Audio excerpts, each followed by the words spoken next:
தன்னடா ஒல்லுற எங்க அண்ணன் நம்மள அச்சு விட போறாரு. உனக்கு புரியல. நம்ம ஊருக்கே ஜெயபாலன் அதான் சீமா. அவரே எங்க முன்னாடி ஒரு மாதிரி பேசிட்டா. அவர்னா சும்மாவா இருப்பாரு?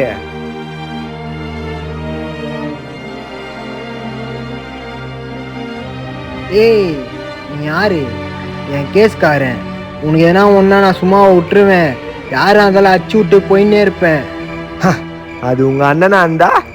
ஏய் நீ என் உயிரை காப்பாத்திக்கிற. அது எங்க அண்ணனா இருந்தாலும் சரி, எனக்கு உன் உயிர் முக்கியம்.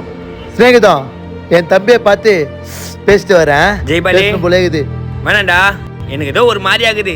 நீ எங்கேயும் போவாதே, இங்கே இரு. என்னடா ஸ்நேகிதேவன்? ஏய் இது ஜெய்பால் கோட்டைடா. ஒருத்த இங்க அச்சு உண்ணுனா ஒருத்த பிறந்து வரணும். என் செல்லத்தை போய் பார்த்து வரேன்டா. வட்டா வர ஸ்நேகிதம்.